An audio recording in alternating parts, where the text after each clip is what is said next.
welcome everyone. Good to have you all here to join us for today's session. We have an amazing session with some great details and updates that will take place on today. Let's start by our introduction. So we'll begin with our introduction.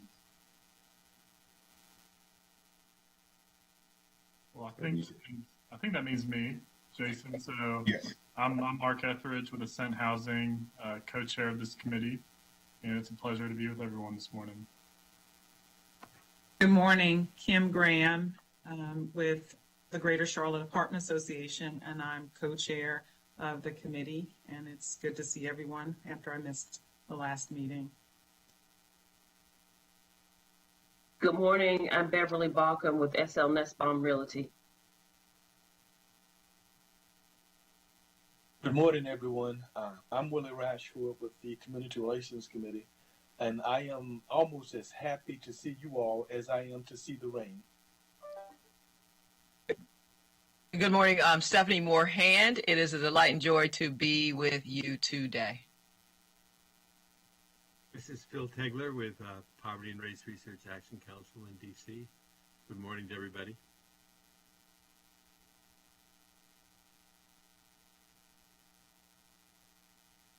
I don't believe Fred is on yet. We'll go to Enlivian staff. Good morning, I'm Kimberly Cole with Enlivian, Executive Vice President for Administrative Operations. Good to see everyone. Other city staff? Good morning, Pamela Weidman, Housing and Neighborhood Services. I'm Patrick Baker, City Attorney. Anna Schloinis, I work for Patrick, City Attorney's Office.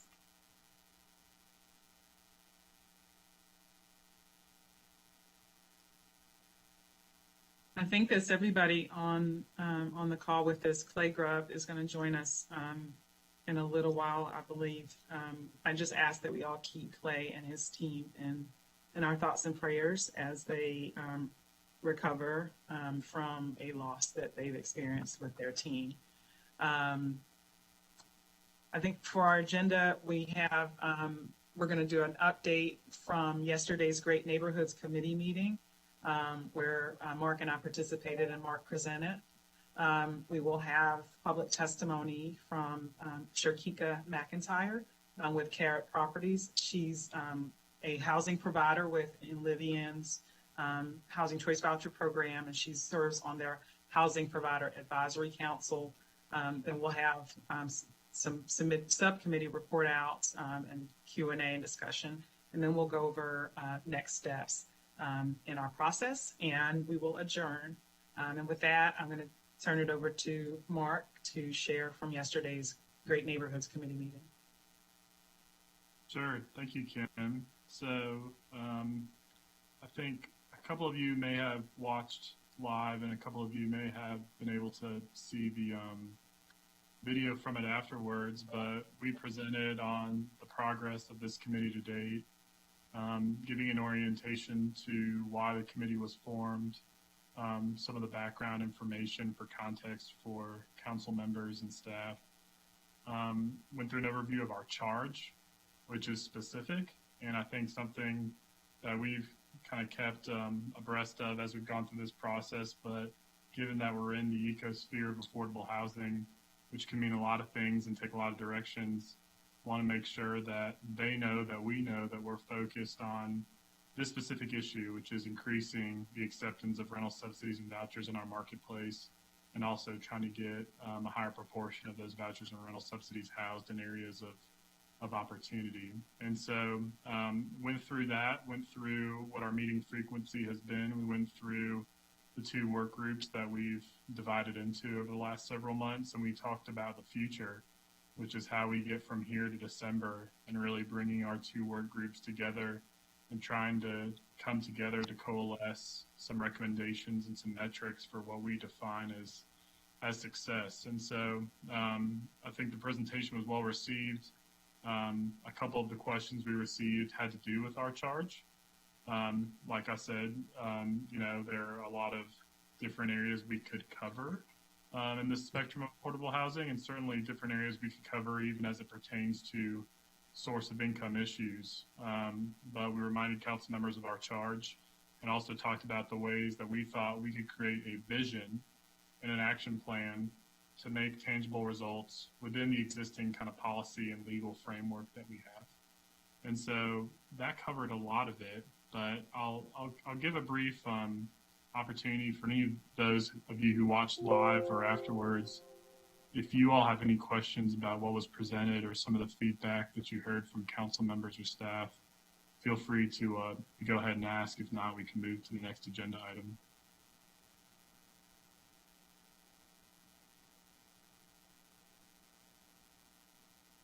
I sent my observations in email, and so I think that for me, once some of those things were answered, and I was just intrigued by I forget which two council persons who did raise up and for keeping before us all, as well as council, as to what our charge is so important, because there's a lot of things that could be talked about and a lot of things that can be recommended, but keeping the focus is paramount to this work.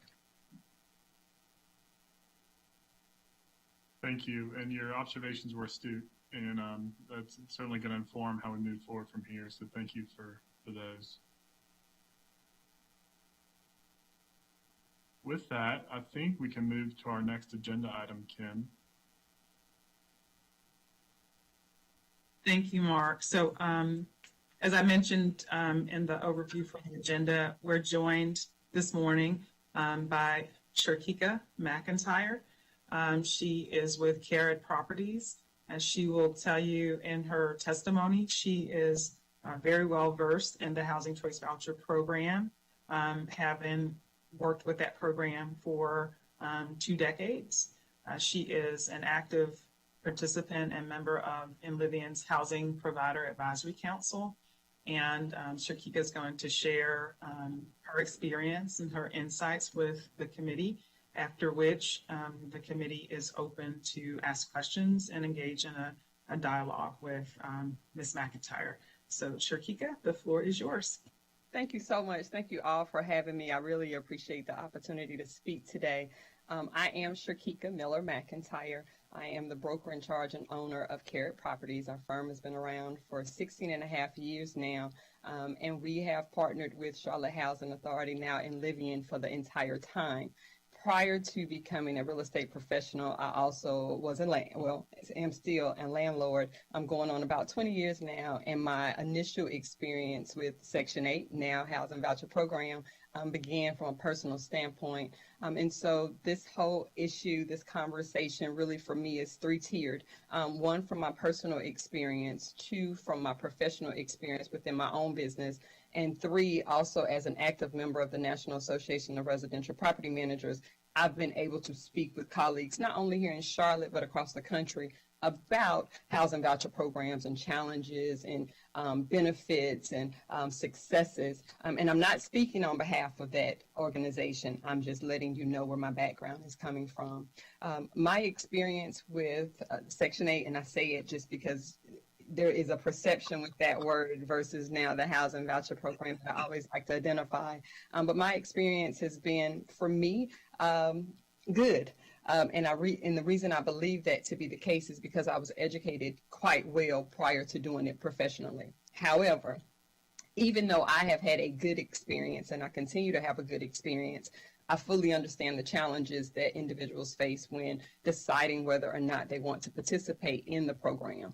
And what I have found is that the challenges that were there maybe 4 or 5 years ago, even 2 years ago, Enlivian has done an extraordinary job in trying to address those particular challenges, and I'll speak to that in just a moment, or definitely can answer questions in regards to that. And I believe a huge part of that was the introduction of the Housing Provider Advisory Committee, where Enlivian made a decision to bring in members of the property management landlord community to speak about challenges, to speak about what they could do to make things better, to speak about what needed to take place to make it attractive to individuals to decide to partner with the program.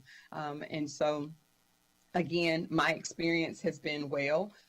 However, the challenges that I think most people are concerned with is the administrative process. As we talk about this, I do have a personal thought about perceptions, but I think the biggest challenge is just the process of getting someone into a property, the timeliness of that process, the timeliness of payments, the home inspection process, and so the move out process, that can be a challenge. And what I have charged my colleagues is to take a look at those challenges that they speak about and lay it up against the challenges that they have with a market tenant. How long does it take you to get a market tenant in the property? If someone came today and applied with a voucher, now it takes us much less than 30 days to get, or can take us less than 30 days to get a tenant clearly onboarded into the property. But that also could take place with a market tenant. Someone could come in and want to have a property but have to give a notice to another owner. Home inspections, if you're doing the same thing for one tenant, it's the exact same thing that you would do with a housing voucher participant. The difference is now you have a third party that's helping along with that process. Move out processes, and we hear this often, the challenges if someone leaves your property in disarray, what takes place. And for me, what I have found is when I lay the challenges for the voucher program up against what happens in a market, they're very similar to me. The difference for me and what I speak and educate my clients on in hoping that they will engage in the program is that the difference is there is this authority out there that can help with challenges. Whereas with market, you may not have that opportunity depending on what those challenges are. And so again, I find that Enlivian has done an incredible job with addressing the challenges that many landlords and property managers have. And in doing so, it has made it, for me, more attractive to continue with the program. Now, I'll be very frank, I am a little bit biased. And I told Kim Graham yesterday, my perspective has been a little bit different going into the program. And so I'm willing to deal with the challenges. I understand what the processes look like, and my end goal with partnering with the program may look a little bit different. However, when I'm talking to my colleagues, I tell them the same thing. Profit is profit. And at the end of the day, if you're looking for profit for your own firm, there's guaranteed income with the program. If you're looking to make profits for your owners, there's guaranteed income on the program. And not everybody, is all about profits, but I like to have that communication with them so that they can pretty much see things different. The last 22 months, I have been pushing the program simply because everything that has gone on with COVID and the challenges that landlords have had. And so I've said, if you're ever going to try it, let's try it. And I told Kim yesterday I was very successful for the first time getting a landlord in Ballantyne to accept the program. And that touched me. And then my experience in speaking with or having my field office share the experience that individual had being in that community, it just made a huge difference for me. And again, I know that that's not everybody's end goal, but for me it is. So that is why I'm a huge advocate of the program and will continue to be, even though I understand the perspective of others and the challenges that can be faced. So that's my overview. I hope that was enough to allow you guys to ask me questions. And I'm very transparent. So anything you want to ask me, I'm open to answering. Sure, Kika, would you mind walking us through the recruitment process, if you will, that you use, and in particular what you used for that Ballantyne rental housing provider, what that looked like, and how you recruited them to participate in the program? Okay, for me, it's again simple. The way our marketing is set up, when we actually advertise a property, we have the ability to select the option that says subsidy or housing voucher. And so for us, depending on what city we're operating in, and currently I operate in 22 markets in North Carolina and South Carolina. And so we just list. So for now, we're still using Charlotte Housing Authority because everybody doesn't know Enlivian yet. So when we use that terminology, I will tell you, we get calls, dozens of calls, dozens of emails, pretty much immediately from individuals, especially over the last 3 years, with individuals that are wanting to know if we accept the program. And so our first conversation with our inquiries is that, yes, we will accept an application as long as your voucher amount, what's been given to you, that initial amount will cover our market rent. And so in the case with the Ballantyne property, we had a client inquiry come in from Florida. She was porting here into Charlotte. They matched up. In fact, I think her voucher amount was just a little bit lower than the townhome. And so she applied. I think the only issue we may have had was her income. We do require 3 times the monthly rent. We will add in the voucher amount to help get an individual to that threshold. If there's any challenges and income is not able to be met, the application may either come back conditional and or it will fail. In those 2 cases, I do have to speak with the owner in regards to the application itself. So that's no different than market or a housing voucher participant. In this case, we ran the application. The application was great. I mean, her credit was great. Income, again, I think was either conditional, forgive me for that, it was either conditional or fail. Criminal background check, perfect. Verification of rental history, verification of the income she had came back great. Eviction history is also one of the things that we checked for. And so that application to me was one that I was willing to make a phone call. And I told Kim I actually did it on a Saturday morning. The owner called. We had like a 45-minute conversation. He was not aware of the program, had not had any information prior to our conversation. And I gave him the full spiel on the program. And after that, he pretty much said, if you say yes, then I'm going to trust you. And as of today, he hasn't called yet about his payment because I told him clearly she's moving in August and she could have the opportunity to not have rent paid between the 15th and then the 1st of October. And I think the last time I checked with the office, it will be sent out on the 1st of October, but it's backdated through August. And so those are the conversations that I have with my landlord. Again, not every landlord is going to say yes, but because I educate them from the time we get the inquiry, the RAFTA process, the move-in process, the inspection process, what can happen with an inspection process or the move-in inspection process, the HAP contract, the differences between the HAP and then our contract, and I use the North Carolina Standard Realtors contract, the differences there, as well as all the nuances of the program that can come up. And I just lay them out. This is what we could do if it's the program. This is what we could do if it's the market.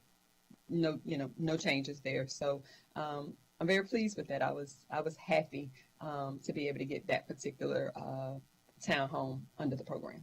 And my last, just a follow up to that, is that would you say, or would you characterize your role is you're the intermediary as the property management representative for the owner, and so you are the one who's interfacing all the time with Enlivian rather than your owner. Correct. Okay. Correct. We made that decision. It wasn't always that way, but we did make a decision probably about 3 to 5 years into the business that we would take on that role. So that and that would be any role. We want, we're the property manager. We don't want the owner, making a phone call about X or handling an inspection. Again, the same process with market. Thank you so much, Shakika. Thank you, Kim. Question I have, thank you for your presentation. This is excellent news. This is Stephanie Hand. And my question is, since you have taken this over, in your opinion, what has been the percentage of increase of owners saying yes to this process? Well, again, being very frank, when we started our business, I was open to any voucher that would cover the rent that could be paid. However, when the first sequestration came and we got our first letter from an CHA at the time that said, hey, based on this, we might not have any payments, we decided that in-house we would limit our percentages of about 10%. And so right now that 10%, and I manage right over 200 properties. And so right now that percentages is about 22. But with that being the case, we limit. So when one comes off the program, if another home wants to go on or one continues, we just kind of monitor that because we don't want to go too far above that. But what I will say as far as percentages and how many people I can convert, I would probably say about 99.9%. I think I've only had a few that have pushed back, and those few that pushed back had really negative experiences that I could not get them to again related to the market. I couldn't get over that hump. But I would say my office has been quite successful in converting owners over to the program. Thank you. And I haven't had anybody get off the program. Let me say that. I've never had any owner to say that tried it and said, I'm just not going to do it again.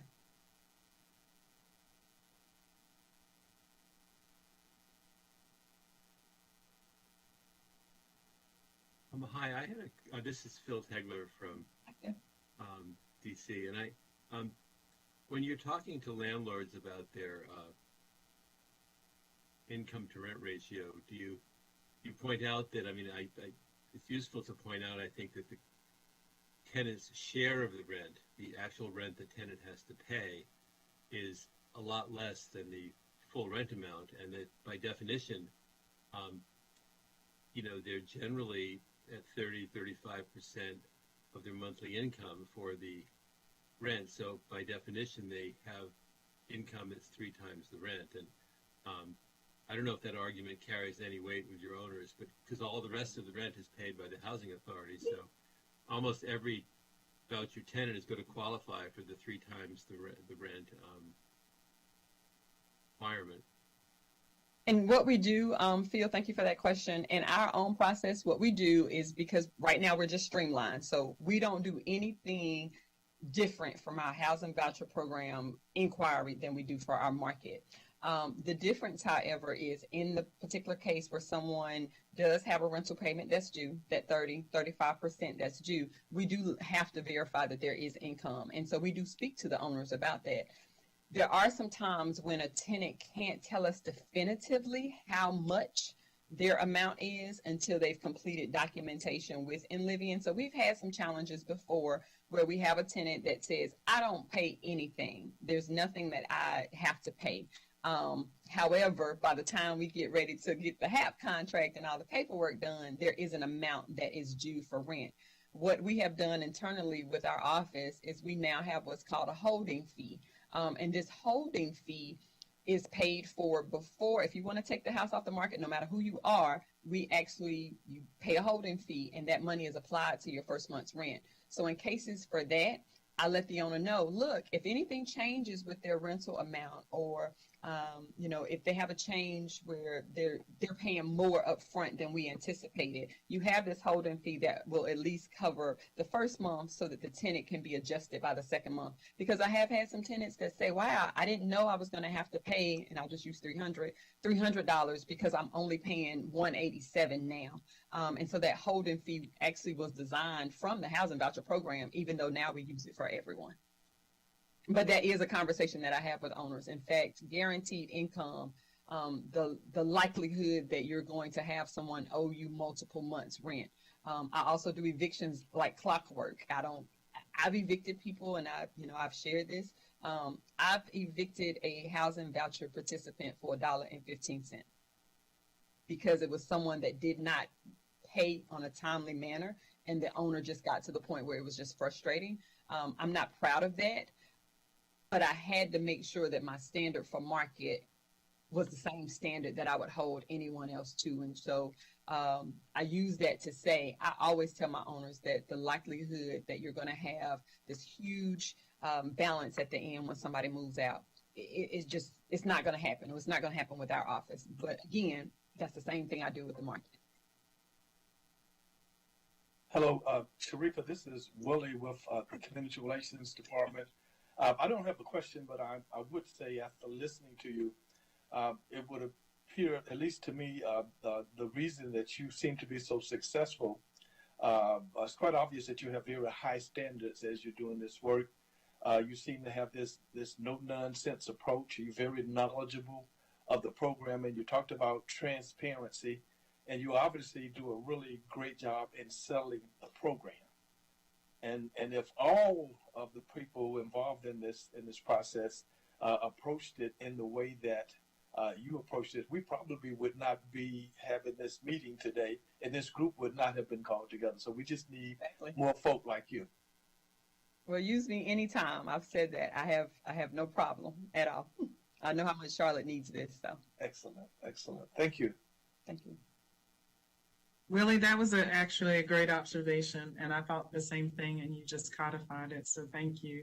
Shakika, I have a question about retention of your landlords, your housing providers. With the one that you just spoke about where you had to evict because the owner just said, I just can't do this anymore.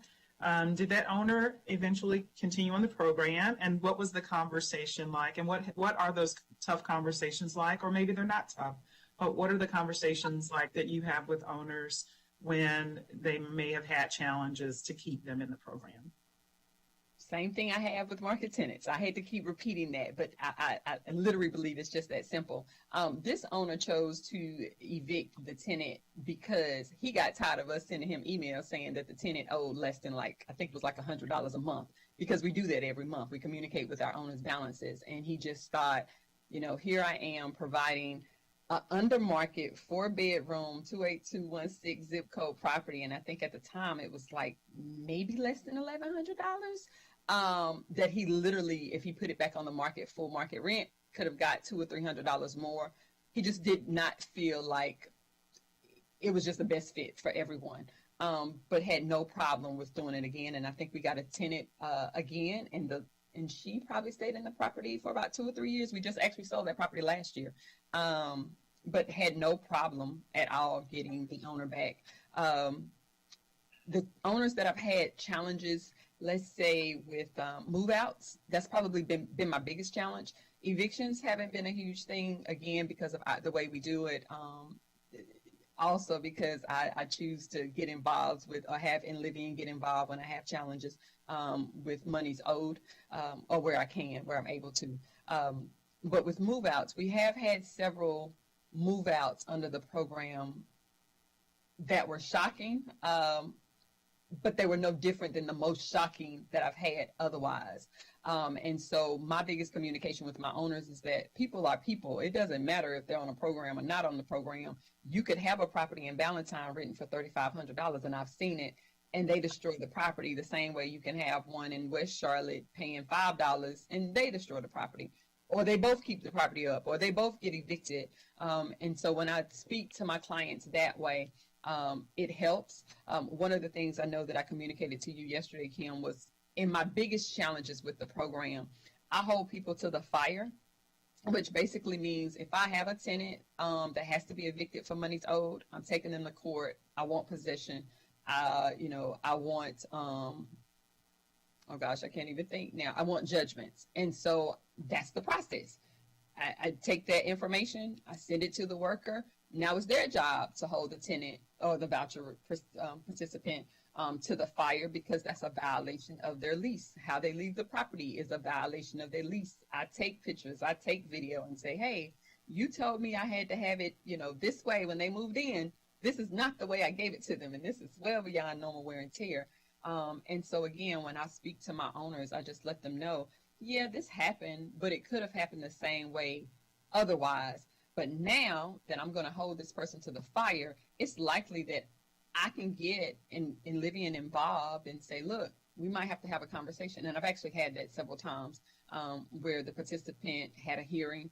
I showed documentation and their voucher became in jeopardy. And so they made payment arrangements for either rents owed or damages. And again, that's something that I communicate with my colleagues. I just had a colleague with a larger property management firm call me because they had that same challenge. Got them on the phone with Kia Cuthrin over at Enlivian, and she helped walk him through what he needed to do that same process. So I hope that answered your question. Definitely, again, challenges, but I have found that no different than, again, anyone else, and how I communicate that to my clients, ensuring that I always have their best interest, and I do, and I always let Enlivian know when we're at meetings, If I go hard at the beginning to get someone on the program to stay on the program, then I need to know that I have your support at the end if there are challenges. I have a couple of other follow-ups, but I think some of our other committee members may have some comments and questions, so I'm going to hold those for a second. Okay.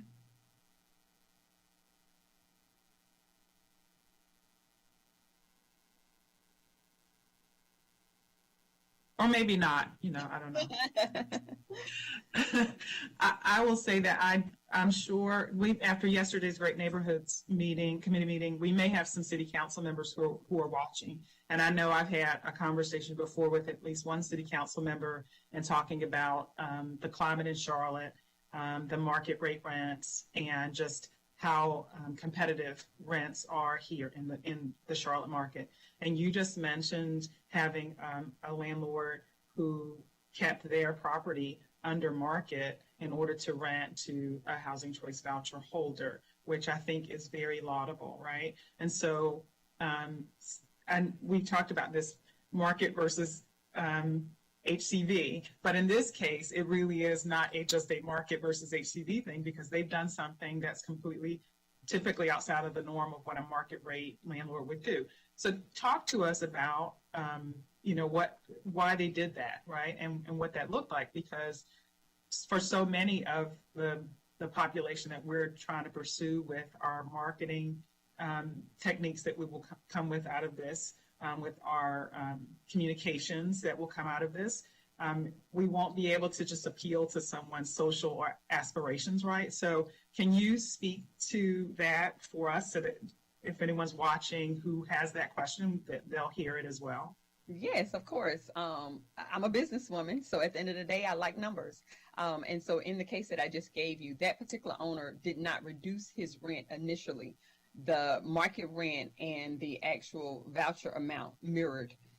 The difference was as the market changed and the tenant remained in the property. Now, keep in mind, I've been at this professionally for 16 and a half years. My average CHA tenant stays between 5 and 7 years, and I've had tenants stay 10 and 12 years, multiple tenants. I just transitioned 2 tenants that I think were with us for 8 years over the summertime. And so when I say that the owner remained at the rate, they just continued to agree to whatever CHA allowed for the increases. The reason that is because if an owner, and I'll give an example, if an owner can get is getting $1,100 for rent through the program, consistent income, we already know the tenant, we know what the hiccups are, you know this individual. If they were to take the house off the market and put it back on the market, let's say they can get $1,400. So in a year, you're looking at $3,600. The issue is getting $3,600 monthly rent worth transitioning a tenant? The turnkey, the marketing, the unknown of who you're going to get as a new tenant. And so for me, what I say to an owner is, hey, yes, we can certainly get $1,400, but here you have a tenant that's been in the property for 3 to 4 years. It's likely that they're going to stay, based on my own average in my office, another 2 to 3 years. This is what you would need to do to get $1,400, because you're not going to put the house back on the market as it is to get the $1,400. You got to do some work. Does it make financial sense for you to take this person, who again, you can slowly get increases, you're getting continued rent, does it make financial sense for you to spend $10,000 turnkey? And I'm not talking about from damages. So let me be clear. I'm talking about the property was rented in 2005. You've done nothing to it. It's time to do something to get the $1,400. Does it make sense to do that now? Or do you let the tenant stay? You keep your money in your pocket and be able to invest it in some other, other avenues, and then slowly get an increase for this particular tenant. And I will tell you, probably for the last 3 years, we've done really well with getting the increases that we believe we should get, which is roughly about 5%. There was a time that we could not, or it was a little bit lower, but we've been pretty consistent with getting our increases. So again, dollar and cents, I lay it up for the owner and then I let them make the decision. I do have some owners that, sometimes might say, hey, let's wait another year, let's revamp in another year. But I don't think I've had any that says that particular scenario made sense. I have had some owners say, hey, it's time to sell. That's a different a different beast. But I have not had anyone say, hey, I just don't think I want to be on the program. I want to raise my rent. Yeah, that hasn't happened. Thank you. You're welcome.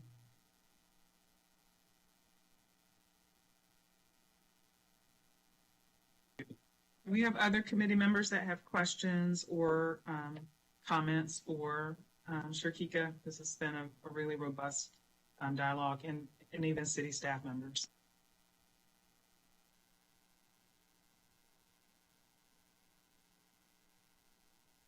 Sure. Kim, I guess on that last point about the annual rent increases, do you guys have a policy on that? How does that how do you receive those requests for, annual increases in the rent for inflation or whatever? Still. Typically what we do every month, we do the same thing. We run a report to see whose leases are due. Our office staff, which sometimes includes me, but we have other brokers in the office. And so they run comparables just to see where we are, where we should be as far as the property is concerned. Across the board, of course, the last 2 years have been a little bit different because of COVID. We've had some owners that don't want to do any increase. Standard has been about 5%. We do have some owners that have said, hey, I need X amount because my expenses have changed. I just had to do a HVAC replacement, things like that. And we just run it against the comps to see if it's feasible. We write it up. We write a rental increase up. We send it over to CHA.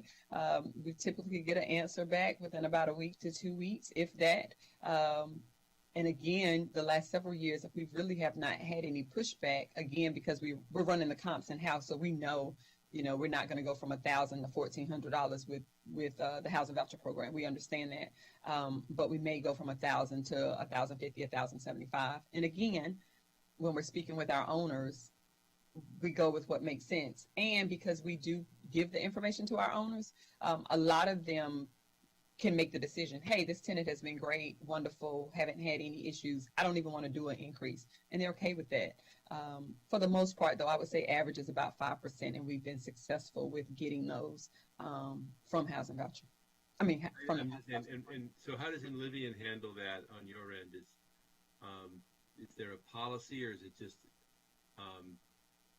you apply rent reasonableness over at the housing authority, and as long as it's within the payment standard, how does the housing authority receive that? Kim, is that a question for you?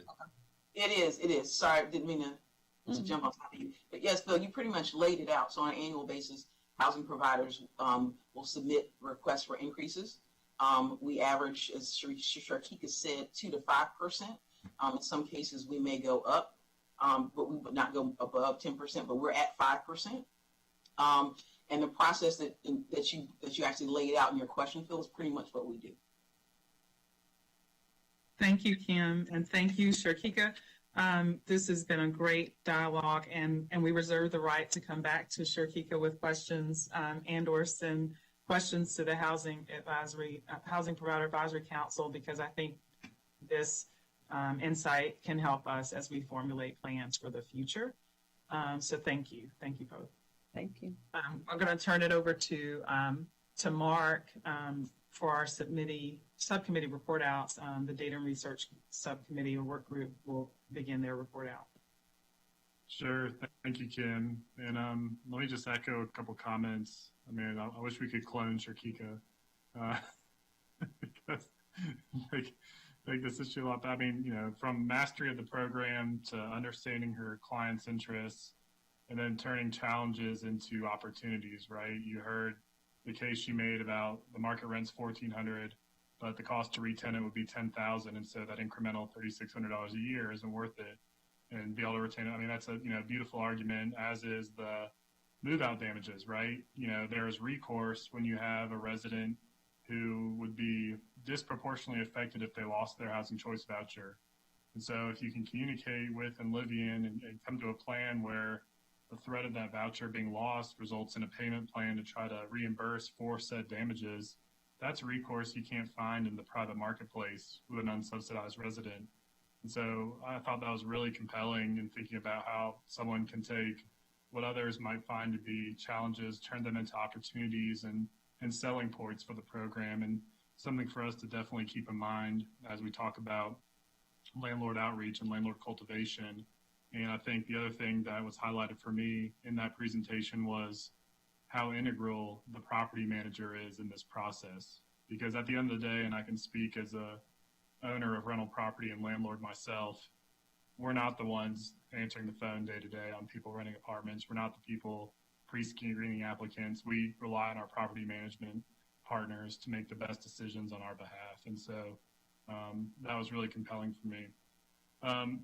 Anyways, outside of gratitude for her presence today, I'll talk a little bit about the report out for the Data and Research Committee. And you all know this from my email a few days ago, but really the goal of this group has been to build this interactive map.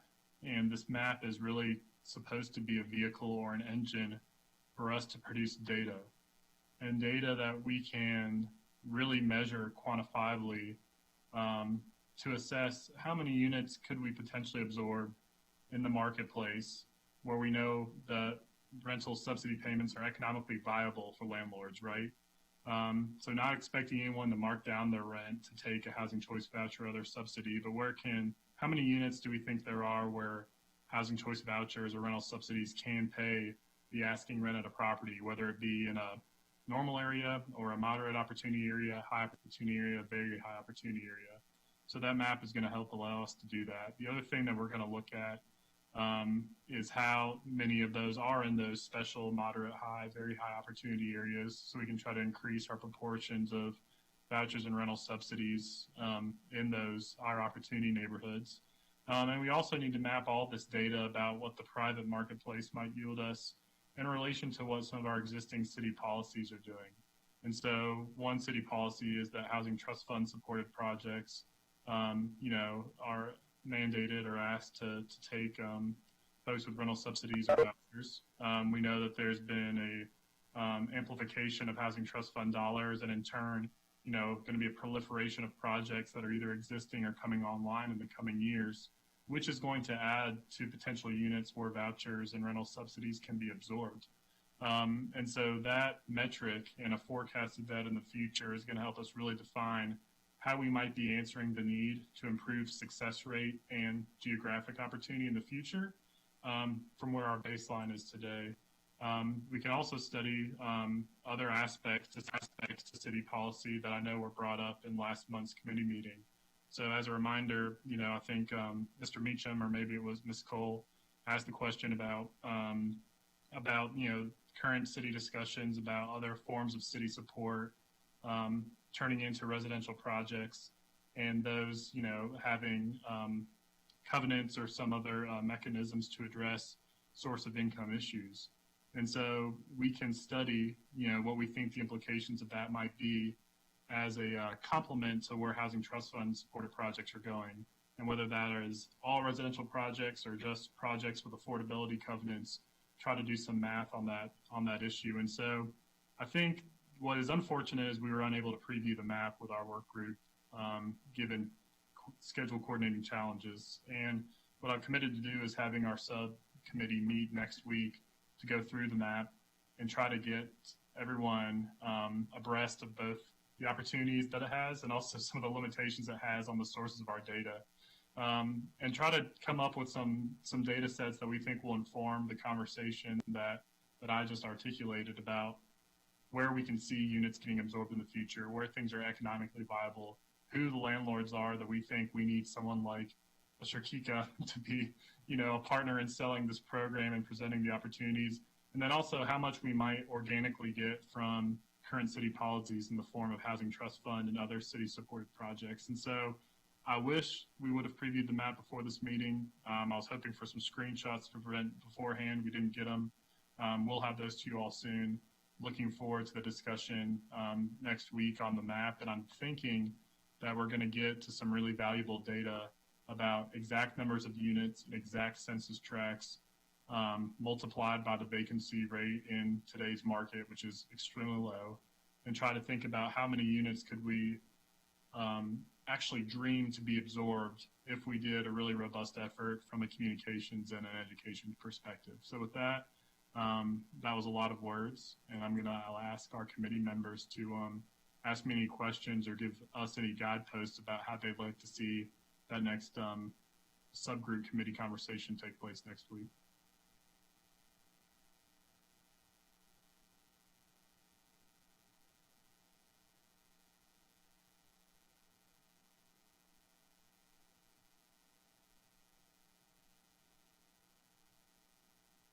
Great. Well, that tells me I either did a really good job or a really bad job. So I'm going to assume I did a good one and turn it over to Kim for the education and communications piece. Honestly, I don't know if everybody's in Charlotte, but it is a pretty gloomy day here in Charlotte. I know we have some people in other places, but maybe they're channeling the gloom of Charlotte today. So let me just say that, and as Mark stated, that we're at the point of combining the work of the Data and Research Subcommittee and the Education and Communication Subcommittee, because those two subcommittees leverage each other's efforts. And more than anything, the Education and Communication Subcommittee really does rely on the data and research, understanding where the opportunity geographies are in our region and in the Charlotte-Mecklenburg County areas where we can target landlords. I think what we just heard from Sharkika and what we understood with conversations that our subcommittee has already had is that education for potential landlords is going to be critical. Having someone potentially to serve as an intermediary in the way that Sharkika serves for the landlords that she works with is going to be critical.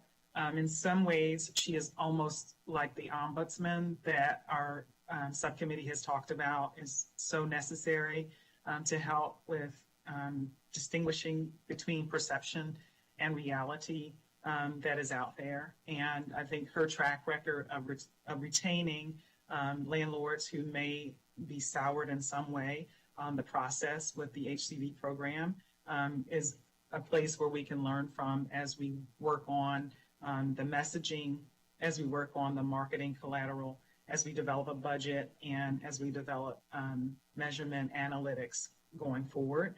And so while I wasn't a part of the last meeting, I know that we had probably an extensive report out about what the Education and Communications Subcommittee has been doing. We still have some work to do around better understanding the models from other moving to work housing authorities and other places that may not be exactly identical to Charlotte, but understanding what tactics and strategies have been utilized by some other moving to work housing authorities to entice more landlords to participate in the HCV program. As a side note, I will say, and I've said this a lot in the last month, that I believe that the eviction moratorium has presented an opportunity for the Housing Choice Voucher Program in a way and in a time where it probably has not been the case in our country. But the fact that throughout the eviction moratorium, landlords who have participated in the Housing Choice Voucher Program have received their rents, come rain or shine, come moratorium or not, they've received their rents. And in fact, in Charlotte, the Housing Choice Voucher participants and subsidy participants were the first to receive any assistance from our local ERAP programs, which speaks to the strength of participating in that program. And so I think there's a way for us as a city to capitalize on the messaging around the assurance of getting your rent and also some of the points that Sharkika made, just about the fact that you may have some remuneration at the end of the day if you have a tenant who does something in the property that's above normal wear and tear, where you wouldn't have that outside of the HCV program. So I think there's a lot of opportunity for us. And next week, our two work groups will be meeting. And so, we'll be able to understand better how we leverage data and research to get at what we need to do around education and communications. And with that, I'll open it up to any of the committee members or the work group members that want to chime in before we move on to next steps.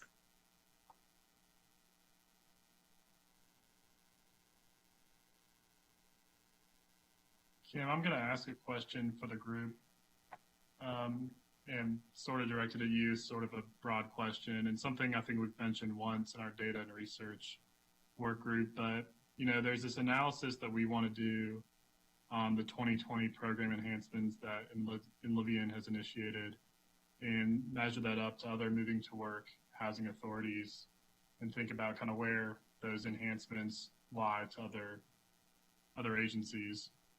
If we get to the point, and we need to do that study first, but if we get to that point where we think that with the funding that Inlevian has from HUD and with the tools that they have in their toolbox, we feel like we've covered as much as we can, do we think we're going to get to a point where we might recommend a role for the philanthropic sector? And what I'm thinking about is this: when I think about some of what we've seen in landlord surveys about stigmas and fears about housing choice voucher and other rental subsidies, and when you think about what Cherkika had capitalized a couple times on move-out issues, even though, like I said, in practice we think those should be uniform whether you're a subsidized or unsubsidized resident, but the stigma is real. And we know that there are existing philanthropic vehicles like Lotus Campaign that have addressed that comprehensively, and basically creating a fund where you can get damages remunerated in exchange for participating in the program. Do we think we might get to that conclusion here? Because I'm wondering, a resource that could be offered to landlords in exchange for increasing housing choice vouchers, especially in areas of opportunity, might be some protection that they could never get from the private marketplace on remuneration for damages.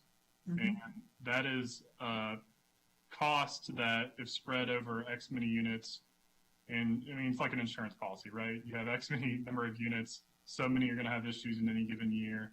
You created an endowment of sorts. Like, that is probably something that, with the generosity of this community, we could accomplish. And so I'm just wondering if we might get to a point between now and December where, if we see some gap in, okay, this is as much as we think Inlevian can do with their budget, we've really gotten to a point where program enhancements are capturing a lot of what can be captured. But we do see this role for something that's complementary to really be a great selling point for landlords. Should we look to an outside source? Because that's not something we've really talked about as a full committee in the past. So there was a lot in there, Mark. There's a lot in there. Thank you for that. I will open it up to the rest of the committee members, but what I will say is I'm a fan of the Lotus Campaign model, which is kind of this fund for damages. I do know that in Inlevian, and maybe that's what Kim Cole was going to chime in with, is that they had created a loss damage fund, if you will, or something, some insurance there, and Kim can probably speak to it better than I can. I believe Housing CLT has that component as well. And so I do think that if it's not enough, because in conversations with Inlevian, I understood the amount to be $1,000. And my response was that I'd love to see that amount be bigger. I have no data to support this, right? But, and I don't know if there is any data to support it, but my gut is that $1,000, it can cost $1,000 to replace vinyl in a kitchen these days, or a laminate countertop of an L-shaped kitchen. So I don't know what that number needs to be, but I do think something tells me that there's probably a role for the philanthropic community to play. Also, it must to understand just how many landlords utilize a third-party property management company, not the larger ones, because that's often the case with multifamily, but with single-family mom and pops, duplexes and triplexes. How many of them are using professional property management companies like Carrot, like Cherkika?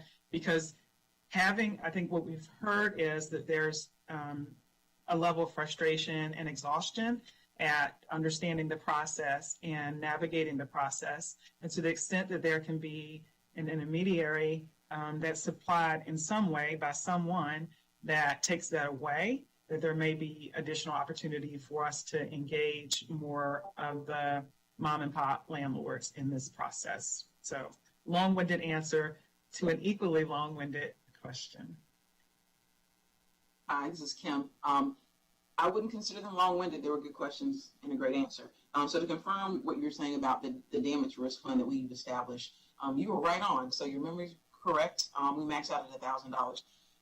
Our intent there is to provide some additional support for our housing providers in addition to the security deposits that they already have on hand. So that when they're turning units, especially for tenant-caused damages, that is something that's an option to them. As it relates to the philanthropic community playing a role in this in terms of funding, Mark, definitely appreciate you raising that. And some of the research that we've provided relative to other moving to work agencies, you'll notice that there are agencies who partner very closely with the city. And the city has, in addition to what the housing authorities have been able to do, in large part limited because of the resources that they have, right? Where the city and in some cases philanthropic entities have stepped in to provide additional funding for incentives. So that it's a real thing across the country, specifically from as it relates to the 39 MTW agencies that are part of the original group in the program. Philip, can I ask you to chime in if your research has on this kind of rental damage issue? Are there any examples or any models or kind of trends that you've seen nationally that would fit into this conversation? Sure. I mean, this is not uncommon. There's a couple of states that have states that have source of income discrimination laws that also have created funds for excess damages. I think in Oregon and Washington State. I don't know what in Livian's experience is, but I know in those states almost no one makes claims because it's pretty rare for there to be significant damage from a voucher tenant. But I think what Livian is doing is a best practice. I think that some PHAs have a somewhat higher amount, not exorbitantly higher.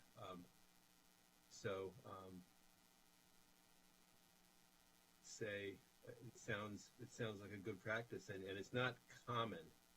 Say but some of the MTW agencies do it. I know that the trade association that Charlotte's part of is doing a survey next month, of what people have been doing during the COVID times, innovative landlord practices. So there may be some information that Livian's going to get from that could be helpful.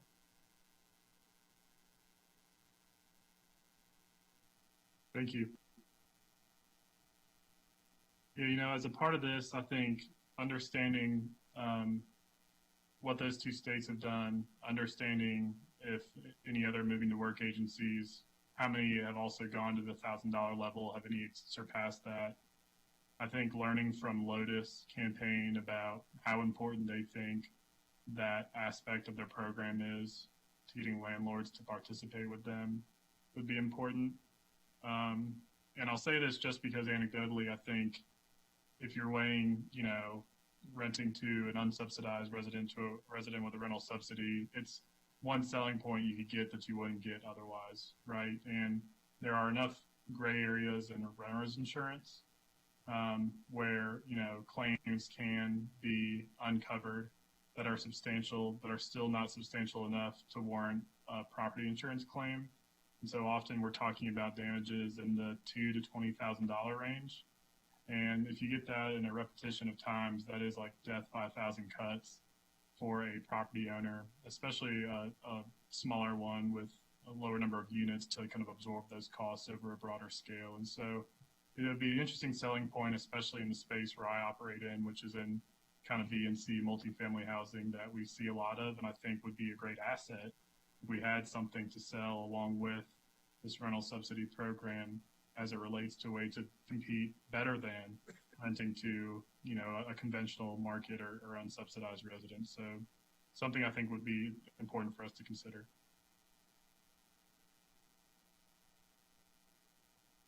Kim Cole put a comment in the chat that there's a list of MTW agencies who have implemented housing provider incentives in the committee Dropbox. And what we'll do is it's not a huge file. We'll do a separate email to everyone on the committee. We'll resend it with that attachment to it. It'll give you some insight in terms of what other folks are doing that we're doing, and some other things that they are that we may not be doing yet. And I think that'll give you the insight that you're looking for. Great, thank you, Kim. Mark, do you have anything else before we move to, or other committee members have anything else before we move to next steps and adjourn? We're going to cheat some time back to committee members and the folks who are viewing, and city staff, I think. I don't. So our next steps are, one, just acknowledging the fact that we are about 3 months out from wrapping up our charge and getting some final recommendations to the Great Neighborhoods Committee and City Council. We have, I believe, a scheduled meeting next week with the combined work groups, and I think that should be very valuable, and we will probably meet more aggressively. So there'll probably be a level of intensity in this last quarter of the year that we didn't see in the first half of our work, probably. But I think that's okay. We still have metrics that we need to develop as a committee, as well as a budget or a budget recommendation, rather, in partnership with city staff and with Enlivian. I think what's come out of this is that there's still more work to do, but that I think we are in a great spot, and really looking forward to seeing the interactive map that Mark and Warren worked on and seeing that in real time. So thank you for that. I don't have anything else in terms of next steps. Just do you, Pam, or city staff have anything else that you want to add around next steps? And we have another meeting coming up, obviously, in October. The only thing, Kim, that I would add is just continued thanks to you and to Mark and to the entire committee. I know this is outside of your normal jobs and things to do, but thank you for the great work that you continue to put in it. And I know that it will yield some excellent recommendations for our community. So thank you. Thank you, Pam. Thanks, everyone. With that, we're going to give ourselves some time back to use today, and we will adjourn the meeting. Sorry, Jason, I just stepped all over you. I'll take that back. You can adjourn the meeting. No, you did an excellent job, and I just wanted to echo what Pam said. This committee has been doing a fantastic job, and let's just continue the great work. And as I reiterated from the beginning of the meeting, continue to reflect on this great work that you're doing, and keep hope and knowing that this is a great work. So thank you. Everyone take care and have a wonderful rest of the day. Thank you. Thanks, everybody.